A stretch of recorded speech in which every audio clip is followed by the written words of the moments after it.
ছত্রপতি শিবাজি আর আমাকে কইলো অপমান। শালা আজ অব্দি আমাকে অপমান করার কারো সাহস হয়নি রে। আরে শালা একটা নেংটি ইঁদুর আমাকে করে দিল অপমান। ভাবতে অবাক লাগছে। তবে আমার নামও ছত্রপতি শিবাজি। যতটা তুই তোর মায়ের দুধ খেয়েছিস ততটা তোর শরীর থেকে ব্লাড বাই করলুম আমি। তবেই আমার নাম ছত্রপতি শিবাজি। বললেন বড় ভাই, ও ছোটতে একটু ছেলেরা একটু বদমাশ হয়। সে হোক, তাহলে আমার কোনো অসুবিধা নাই, কিন্তু ওর কথাবার্তা কোনো কিন্তু ছেলের মতো লাগছে না। আরে ছত্রপতি শিবাজি দিয়ে খবর কি ছত্রপতি শিবাজি? আপনি আমাকে ভালোবাসেন তাই আপনি আমাকে ডাকলেন, সেই জন্য এসেছি। Anything wrong? পার্টি অফিসে একটা ছেলে আমাকে প্রচন্ড অপমান করেছে। কে অপমান করেছে? বালো ইয়া কপালি ছিদাটার কি যেন নাম বেশ ছিল, বেশ নামটা ওই মাথায় টুপি দিয়ে কালো শুট পরেছিল, ও লেকে। রাইট, একদম সঠিক বলেছো। ওই ছোড়া আমাকে যা নয় তাই ভাবে অপমান করলো। কেউ ওর আমি রক্ত বাই করে দিতে চাই। বুঝলি সাদা কুকুর, হাম সাফারের কোনো জ্ঞান বুদ্ধি নাইবে। শুধু জ্ঞান বুদ্ধি, আমাকে আজে বাজে ভাষায় গালাগালি দিয়েছে। তাই নাকি? হ্যাঁ দেখেছি সাদা কুকুর, ছত্রপতি শিবাজিকে আমি আমার কাজের জন্য এখানে ডাকলাম, তাকে ঘরে বসতে দেবে, একটু আপ্যায়ন করবে নাকি এর সাথে ঝগড়া করেছে। পার্টি অফিসে চলেন, আচ্ছা করে ওকে দিয়ে দিবেন। শোনো ছত্রপতি শিবাজি, বলো। এটা যা কিছু ঘটেছে এটা অজান্তিতে ঘটেছে, তোমাকে চিনে না বলে এটা বলে ফেলেছে। তা চলো পার্টি অফিসে, ওখানে গিয়ে আমি ব্যবস্থা করছি। ও কে ও?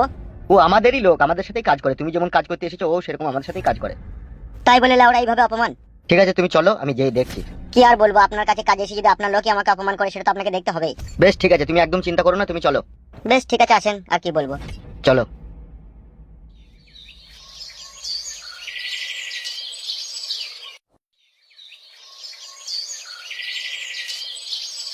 বলো শোনা, বলো বলো, শুনছি। শুধু দূর থেকেই শুনবে, কাছে আসবে না? উড়ি বলছি কাছে গেলে হবে তো? সেটা আবার কি ওটা? বুঝো না নাকি ওটা? বললা ওটা মানে কি? বাবা তাই নাকি? হ্যাঁ হ্যাঁ হ্যাঁ, ঠিক আছে তাহলে চলে এসো। কোথায় যেতে বলো, কোথায় যেতে বলো? বলছি পাম্পচাপাড়া চিনো তো? হ্যাঁ একটা চিনো না, পাম্পচাপাড়া, একটু পাম্পচাপাড়া। কখন আসবে তখন তুমি? তুমি যখন ডাকবে তখনই চলে যাবো। ঠিক আছে তাহলে সন্ধ্যে 7:30টার সময় পাম্পচাপাড়ায় যে ভাঙা বাড়িটা আছে ওখানে চলে আসবে। ওইখানে হবে নাকি ওটা? হ্যাঁ গো হ্যাঁ। ঠিক আছে ঠিক আছে ঠিক আছে। বে কেলাচোদা, কাকে কি বলতে হয় শিখিস নি না, শিখিয়ে দেবো তোকে। তুই আমার লোককে অপমান করিস কোন হিসাবে বে? বড় ভাইজান কথাটা মাপজুপ করে বলছেন তো? ওই আর কপালি চুদাটা আমাকে অপমান করছে এখানে এসে, আর আপনি কি বলছেন আমি ওকে ছেড়ে দেবো? দেখছেন আপনার সামনে কত বড় লম্বা চওড়া কথা বলছে। হ্যাঁ বে, তোর মধ্যে কি সামান্য গ্রুপ জ্ঞান নাই? কি আর বলবো বড় ভাই, উপদি থুতু ফেলি নিজের গায়ে পড়ে। কি বলতে চাইছিস কি তোমারা? তুমি তো একটা জিনিস খুব ভালোভাবে জানো, সঙ্গ দোষে মানুষ খারাপ হয়। তা আমি তোমার সঙ্গে আছি, আমি খারাপ হবো না তা কি ভালো হবো নাকি? হ্যাঁ রে হামসাফার, তা হইলো এই যে এই লোকটা আমার কাছে এসেছে রঘুনাথপুর থেকে, তো এ তো এসে আমার নাম করেছে যে আমি এমএলএ বিকাশ দত্ত সাহেবের সাথে দেখা করতে এসেছি, তারপরেও কেন তো অপমান করেছিস? ওই আরে ডগ কপালি চুদাকে আমি অপমান করেছি? ওকে আমি বললাম গাছতলায় গিয়ে বসে এমএলএ সাহেব এলে তার সাথে তো কোনো দেখা করবে। আপনার সামনে কি বলছে, আমাকে আরে ডগ কবালি চুদা বলছে। হ্যাঁ রে হামসাফার, অতিথিকে একটু আপ্যায়ন করবি নাকি ওইভাবে আজে বাজে অপমান করেছিস? এবার তুই যা জানি না তাহলে বকি না। হ্যাঁ আমাকে বলা যদি ভালো না লাগে আমাকে খাতা থেকে নাম বাদ দিয়ে দেখ, আমি পালাবো। বে লাউড়া মুকু, আমাকে চিনিস তো? আমি সেই এমএলএ বিকাশ দত্ত। আমার কাছ থেকে পালানোর কথা ভুল করেও কোনোদিনও ভাবিস না, তাহলে বেলতলায় ফেলি বেলের রস দিয়ে তোর পুঁদ মারবো আমি। বালামা তো আমাকে অপমান করবে কেন তা? তুমি ওকে অপমান করেছো? আমি কেন ওকে অপমান করবো? আমি শুধু জিজ্ঞেস করেছি আপনি আছেন কিনা। কি বলছো? মিথ্যা কথা বলছিস কেন বে? এই লাউড়া, তুই আমাকে বে বলবি না, ঠিক আছে? আপনি কি বলছেন বলুন। এমএলএ বিকাশ দত্ত বাবু, এখানে থাকলে আমি কারো গরম সহ্য করবো না। একটু মিলিমিশে থাকলেই বাকি হয় রে হামসাফার। কিছুই হবে না, তাহলে আমি ওর সাথে মিলমিশ হবো না। আমি আপনার সাথে কাজ করছি, আপনার কথাই শুনবো, আমি আর কারো কথা শুনবো না। তাতে আমাকে রাখতে মন যায় রাখেন, আর নাইলে তাড়িয়ে দেন। তুই আমার সোনার ডিম পাড়া হাঁস, তোকে আমি তাড়িয়ে দেবো তো ভাবলি কি করে? তাড়ি যখন দেবেন না ভালো কথা, কিন্তু আমি ওই ছত্রপতি শিবাজির সাথে আমি ভাব ভালোবাসা করবো না। একসাথে কাজ করতে গেলে একটু আলাপ কথাবার্তা থাকবে, কি আছে রে? তাহলে ওর মুখটা আমার পছন্দ লাগে। কেন মুখে আবার কি হইলো? ওর মুখটা কেমন ছাগলের পাঁঠার মতো দেখতে। তুই তো গাবিন ভেড়ার মতো দেখতে বে। ছত্রপতি শিবাজি, আমি আছি তো এখানে।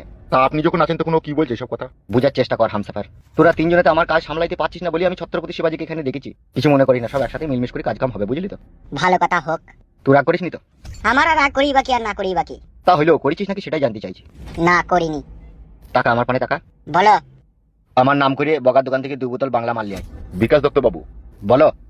আমি আবার রাম ছাড়া খাই না। তাহলে রাম লিয়াই, চাইটি লিয়াই রাম। বেশ ঠিক আছে। তাড়াতাড়ি আসবি, দেরি করি না। বেশ ঠিক আছে।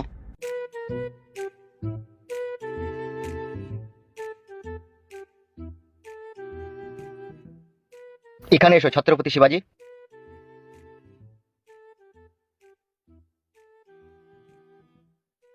এবার কাজের কথা হোক নাকি?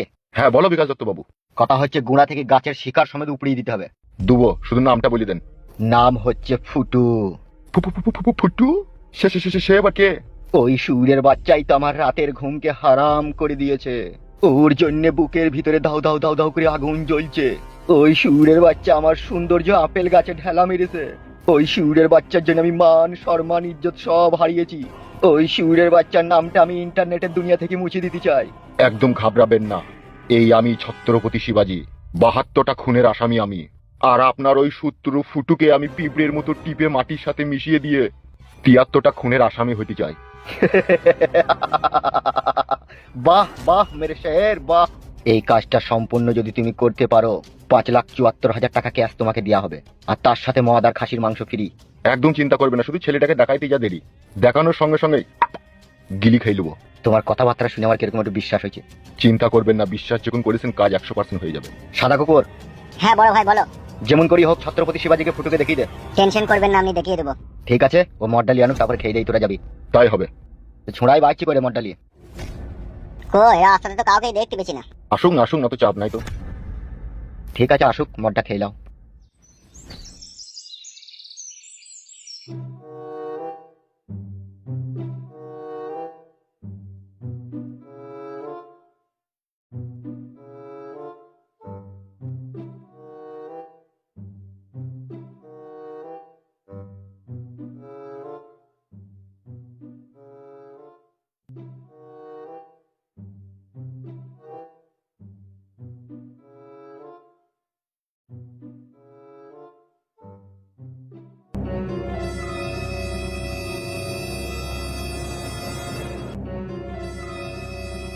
তুই আবার গ্রামে ফিরে এসেছিস? তুই যেভাবে কথা বলছিস মনে হচ্ছে গ্রামটা তোর বাপের কিনা সম্পত্তি, আমি আর এখানে আসতে পাবো না। তোর মৃত্যু অতি সহজেই হবে। আবে যাবে যা, ফাঁকা ডায়লগ অন্য জায়গায় গিয়ে মারবি, ঠিক আছে? তোর মতো আমি এমএলএ বিকাশ দত্তের একটা ফেলে দেওয়ার টুকরো রুটির কুকুর লয় যে যা বলবে তাই শুনতে হবে আমাকে। আমি হচ্ছে ওয়েল বেঙ্গল টাইগার, যেখানে যাই সেই এলাকায় আমার হয়ে যায়। তাই নাকি? তাই নাকি লয়বে? তাই ঠিক আছে, আমিও দেখে নেবো তোকে। যাওয়ার আগে একটা কথা শুনে যা। এমএলএ বিকাশ দত্ত শুয়োরের বাচ্চার মৃত্যুর ঘন্টা টং টং করে বেজে উঠেছে। বাঘ যখন খাঁচার ভিতরে বন্দী হয়ে থাকে তার সাথে তখন সবাই মশকরা ঠাট্টা করে, আর যখন একবার খাঁচা ভেঙে বেরিয়ে আসে না, তখন তোদের মতন নেংটি ইঁদুরগুনা গর্তে ঢুকে পড়ে। কে নেংটি ইঁদুর আর কে বাঘ তার সময় বলে দেবে রে শুয়োরের বাচ্চা।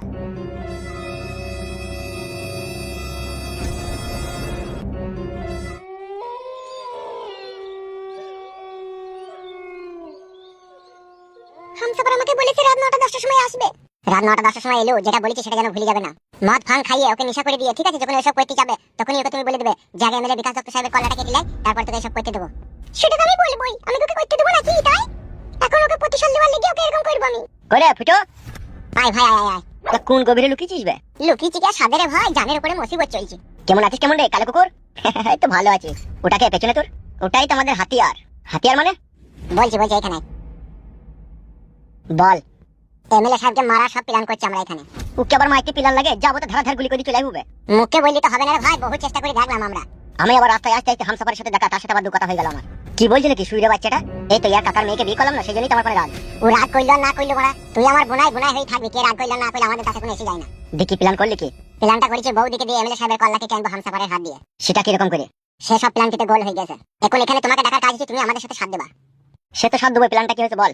প্ল্যানটা হয়েছে রংজুগাম কি মেলে है, भीड़ है कायमत की और हम अकेले हैं। সেটা আবার কি? ওই দেখ তোর পেছনে দেখটা কি? ছেলেটা কে রে মারা, চিনা চিনা লাগিয়ে? ওই ছোড়া লেগিনি আমাদের কপালে তো ঘুরপাক। বালমুকু আমার লেগে ঘুরপাক মারাইছি। বালমুকু চুদা তোর লেগিনি যে তো প্যাচ লেগে যাবে। চুবে বালমুকু চুদা জানা ফানা কথা বলাইছে, উলু পাঁজা মার দেবো কোন এবার। ফুটো এই ঘটনাটা আমি কিন্তু হালকা পাতলা জানি। সেটা আমি জানি গোদরা ভাই।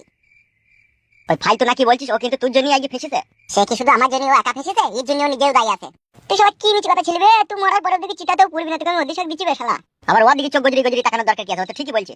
সবাই ঠিকই বলছে, শুধু আমি ভুল বলছি। তুমি বোনাই হইও আমার দোষ দিচ্ছ। ওসব কথা বাদ দে, ওসব কথা বাদ দে, কাজের কথা বল। এখন কি করলি কি হবে সেটা বল। এই ব্যাপারে বৌদি সবকিছু জানে। তাহলে বৌদি কখন আসবে? কখন তাহলে সে? ফোন তো আমি করেছিলাম, সে বলেছে নাকি রাত 8টা 9টার সময় আসবে। এখানেই আসবে তো তাহলে? হ্যাঁ তাই তো বলেছে। তাহলে কালো কুকুর, হ্যাঁ বলো। তাহলে আমি যেটা বুঝছি, বেটা ছেলের মন আর প্লাস্টিকে ধুন। হ্যাঁ, বৌদির গায়ে যেন এক ফোঁটা হাত না দিতে পারে ও শালা শুয়োরের বাচ্চা। আমার বইয়ের সাথে হামসাফারে যা কথা হবে 4 হাত দূরে থেকে। তাহলে ঠিক আছে, ওকে নিশায় ফেলে দিতে হবে। আর আমি একটা কথা বলছিলাম দিলা ভাই। বল কি বলবি? হামসাফার তো রাতে এখানে আসবে, তুমি শুধু থাকো, বাড়ি চলে যেও না। আরে খেপাচোদা, আমি তোদের সাথেও আছি, তোদের কাছেও আছি, তোদের পাশেও আছি, কিন্তু তোর বোন বাড়িতে একা থাকবে। আমি রাতে না গেলে সে আবার একা ঘুমাইতে পারে না, বুঝিস না কেন? তুই আমাকে রাতে বাড়ি যেতেই হবে। ও তাহলে তুই থাকবে না? তোরা আছিস তো, তোরা থাক না, সুবিধা অসুবিধা হলে আমাকে ফোন করবি, আমি চলে আসবো। তুমি থাকলে ভালো হতো ভাই। ঠিকই বলছে ভাই, তুমি থাকো। আমরা যদি একা সামলাতে না পারি, তোর বোনকে বলে আসিনি এখানে সারা রাত থাকলে সেও তো একটা টেনশনে পড়বে। এইটা নিয়ে তুমি একদম চিন্তা করো না, ঠিক আছে? আমি একবার রাত 9টা 10 সময় বাড়ি যাবো, আর এই যাবার পথে বোনকে বলে দেবো ভাই আজকে বাড়ি আসবে না, বুঝতে পেরেছো তো? তুই আবার কি গামাই দিয়ে বাড়ি যাবি রাত্রে? তোরা তো সবই জানিস, বাবাকে এমএলএ বিকাশ দত্ত সাহেবের লোক গুলি করেছে, হঠাৎ হঠাৎ করে যন্ত্রণা হচ্ছে বুকে, বুঝলি তো? তাই আমাকে মাঝে মধ্যে রাতে একবার করে বাড়ি যেতে হবে। যদি আমি ঘরে ঢুকবো না, জানলা দিয়ে খোঁজ খবর নিয়ে আমি চলে আসবো। বেশ ঠিক আছে, যখন যাবি তাহলে তোর বোনকে একবার বলে দিবি আমি বাড়ি আসবো না রাত্রে। হ্যাঁ হ্যাঁ বলে দেবো, তোমার কোনো চিন্তা নেই। তাহলে এখন শুধু অপেক্ষার পালা, তাই তো? হ্যাঁ, এবার শুধু অপেক্ষারই পালা। তুমি একদম চিন্তা করো না, তুমি শুধু আমাদের পাশে থাকো, তাহলে আমরা কিস্তে মাত করে দেবো। তাহলে আম্মু আমার বউকে পেয়ে যাবো বলো? হ্যাঁ হ্যাঁ পাবি, চুপ মুখে না চুপ।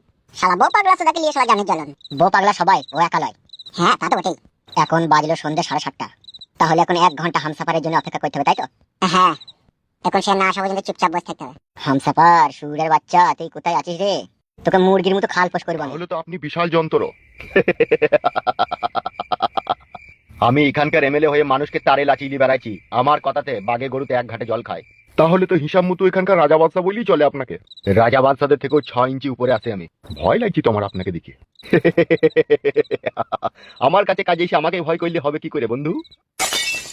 বড় ভাই, মদ আনতে এত দেরি হলো কি করবে? আর বলবেন না বড় ভাই, আপনার পুরনো শত্রুর সাথে দেখা হয়ে গেল। আমার পুরনো শত্রু? কোন সুইরের বাচ্চা রে? ওই কেলু সুরের বাচ্চা। মাথাই নষ্ট রে। আর এই মনে আমার অনেক কষ্ট বে। কষ্ট তো আমি কি করবো বড়া, যা সত্যি তাই বললাম। ও বাড়ি এসে তাই আমি দেখলাম, তোমাকে বললাম। বে সাদা কুকুর, মধ্যে ঝুলাটা লেতো। আমি বাড়ি চললাম। কি রে, বাড়ি কেন যাবে বে তুই? আমি মদ ভাত খাবো না, আমার বাড়িতে একটা ইম্পর্টেন্ট ইমার্জেন্সি কাজ আছে। কি কাজ বে তোর ইমার্জেন্সি বাড়িতে? অত আমি বলতে পারছি না, কাজ আছে সেটাই তোমাকে বললাম। দেখেছেন বিকাশ দত্ত বাবু, আপনার মুখে মুখে তর্ক করে চলে গেল। ও শালো মনে হয় দিনে তারা দেখেছে, নাইলে তো তো আমার সাথে এরকম করে না। আপনি ঘর ঢোকার আগে ও কিন্তু ফোনে গিরগির করে কার সাথে কথা বলছিল, শুনেছেন আপনি? ঠিকই বলেছিস তো, ছত্রপতি শিবাজি ফোন করছিল কিন্তু ও। বড় ভাই কিছু মনে করবেন না তো, একটা কথা বলবো। বল, কি কথা বলবি? 2 দিন আগে একটা মেয়ে এইছিল এখানে, তার সাথে হেসে হেসে আর কি মেরে মেরে কিন্তু হামসাফার কথা বলেছে। কে মেয়েটা? মেয়েটাকে আগে কখনো দেখিনি, ওই একবারই প্রথম দেখলাম আমি। এই গ্রামের মেয়ে নাকি? না না, গ্রামের মেয়ে লয় ও, তাহলে আমি চিনতে পারতাম না। আরে শালা, ও শালা কি ডুবি ডুবি জল খেয়েছে না কি রে? হইতেও পারে বড় ভাই। যদি তাই হয় না, শালাকে গুলি করে মেরে পাকে পুঁছে দেবো আমি। ওর কথাবার্তা দেখি মনে হয় আপনাকেও মানেই না। না মেনে কি রেহাই আছে? আমার নাম হচ্ছে এমএলএ বিকাশ দত্ত। শোনো ছত্রপতি শিবাজি। হ্যাঁ বলো। সাদা কুকুরা, তুমি মাল খেয়ে এখানে শুয়ে পড়ো, ঠিক আছে? আমি বাড়ি চললাম, আমার তো আবার ছেলে হয়েছে, আমাকে একটু তাড়াতাড়ি বাড়ি যেতে হবে। ঠিক আছে ঠিক আছে, যান যান। সাদা কুকুর সাবধানে থাকি রে। ঠিক আছে বড় ভাই।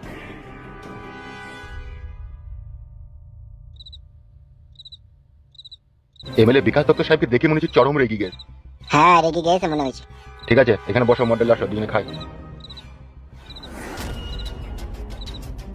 তুমি যেন ওই ছেলেটার মতো আমার সাথে ঘুষা করো না, ঠিক আছে? তুমি আমার সাথে সম্পর্কটা ভালো রেখো। হ্যাঁ হ্যাঁ হ্যাঁ রাখবো, ওলি কোনো চাপ নাই। মদের ঝোলাটা রাখো এখানে। ভালো মাল নিয়েছো তো? হ্যাঁ খেয়ে নাও। লে লে লে, তুই একটা লে, আমি একটা লি। বেশি আর চিন্তা ভাবনা করে লাভ নাই। প্রায় 8:30 বাড়িতে চললো। মাঙ্গেনা বেগম আমাকে রাত 8টার সময় দেখা করতে বলেছে। এই সুযোগ মারা চলে যায়। মাঙ্গেনা বেগম তো বলেছে আমার জন্য অপেক্ষা করবে। যেই দেখি মারা কি হয়, যদি একবার ভুলো ভাটকা লাগাইতে পাই, যাবো না যাবো না মারা, না মারা চলেই যায়, যা হয় হবে। মাঙ্গেনা বেগম তো আমাকে ভালোবাসা বলেছে, কি আর হবে? কিছুই হবে না। যেই তো দেখি মারা কি হয়।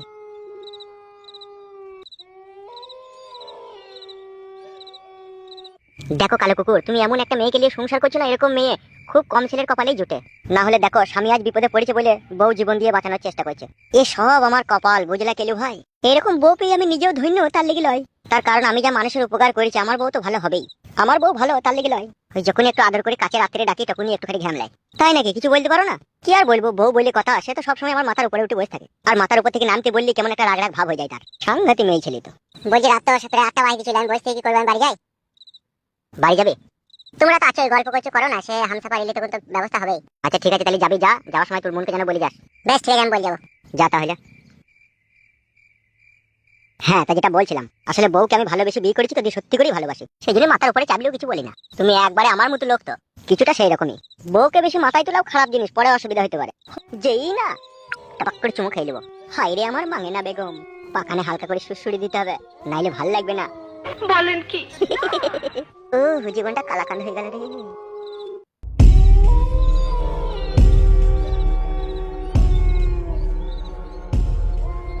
কি অন্ধকার রে বাড়াইরু, এখানেই তো বড় আমাকে আসতে বলেছে। মাঙ্গেনা বেগম হইতে পারে, হইলো বউ তো বটে, লাগছে রে বাড়াইরু। মাঙ্গেনা বেগম কার ডাক? হামসা বেগম বাচ্চারই তো নাকি? হ্যাঁ গো, তাই তো মনে হচ্ছে। তাহলে কি করবো? আমরা ওইদিকে একটু লুকাই এসো। ঠিক আছে চলো। তাই ছড়াই বলো, এইদিকে পালিয়ে। তুমি যেমন করে সামলাও, আমরা ওইদিকে লুকাই এসো। বেশ ঠিক আছে, যাও। মাঙ্গেনা বেগম, মাঙ্গেনা বেগম, মাঙ্গেনা বেগম, মাঙ্গেনা বেগম, এই দেখো এখানে আমি। কই তুমি দেখতে পেছি না? এই তো তোমার সামনে, এই দেখো শুধু এসো। আমি সেই 7টা থেকে তোমার লাগি অপেক্ষা করছি, এতক্ষণে আসার টাইম হলো তোমার? মাঙ্গেনা বেগম, কি আর করবো মাঙ্গেনা বেগম, এমএলএ সাহেবের সাথে কাজ করি তো, আজকে তাই একটু লেট হয়ে গেল। তুমি হয়তো জানো না আমি সন্ধ্যা 7টা থেকে তোমার লাগি এখানে অপেক্ষা করছি। তাই নাকি মাঙ্গেনা বেগম? কি দারুণ দেখতে, চোখ দুটো ফেদা ফেদা, যেন শুধু বলে আমায় লাগাতে। কুদমানি ভাইকে কেলাবো না কি রে? চুপ চুপ চুপ। কি বললে তুমি কথাটা? যা সত্যি তাই বলেছি। এই তোমার ভালোবাসা আমার প্রতি? আমি তোমাকে জীবন জৈবন দিয়ে ভালোবাসলাম, আর তোমার মুখ থেকে খারাপ কথা শুনবো আমি কখনো ভাবিনি। ওইরকম কথা কেন বলছো মাঙ্গেনা বেগম? আমি কি তোমায় ভালোবাসি না? ভালো যদি বাসতে তাহলে প্রথমেই লাগাবার কথা বলতে না। তুমি কি আমার বুকে ভালোবাসার তীর মারতে চাও নাকি মাঙ্গেনা বেগম? আমি তোমার বুকে ভালোবাসার তীর মারতে চাই না। যদি তীরই মারতে চাইতাম তাহলে আমার ভালোবাসার কথা তোমার কাছে গিয়ে প্রকাশ করতাম না। আমি প্রথম দেখাতেই বুঝতে পেরেছি যে তুমি শুধুই আমার। আমি তোমাকে ভালোবেসে তোমার লাগি এক বোতল মদ আনলাম তোমাকে ভালোবেসে খাওয়াবো বলে, আর তুমি কিনা প্রথমেই লাগাবার কথা বলে আমার মন ভেঙে দিলে। মাঙ্গেনা বেগম, তোমার চোখেরই কাজলে আমারই নাম লেখা, জানো কি? তোমার ভালোবাসায় আমি মরতে যে রাজি আছি। ও আমার মাঙ্গেনা বেগম। সত্যি করে বলছো তুমি? এই মাথায় হাত দিয়ে বলছে, 100% সত্যি। তোমার ওই সৌন্দর্য রূপে আই এম হামসাপার ম্যাড। এসো না পাকান বেগম, কাছে এসো। তোমার ওই সৌন্দর্য নরম কোমল শরীরের ছোঁয়া পেতে হৃদয়টা পুড়ে গেছে। এসো না জান। এখন নয়। তাহলে কখন? তুমি তো আমাকে এই রাতের অন্ধকারে দেখা করতে আসতে বললে। বলেছি, কিন্তু তোমাকে আজকে মদ খাওয়াবার কিছু কথা বলবো বলে। কি কথা বলবে মাঙ্গেনা বেগম? জান আমার বলো, আমি তোমার সব কথা শুনতে রাজি আছি। বলবো, আগে তুমি একটু মদ খাও তবে তোমাকে বলবো। কই মদ কই? দাঁড়াও, আমি লুকিয়ে রেখে দিয়েছি তোমার জন্য, আমি নিয়ে আসছি। হ্যাঁ। কোথায় লুকিয়ে রেখেছো? ওইখানে রেখে দিয়েছি আমি। ঠিক আছে ঠিক আছে, নিয়ে আনো।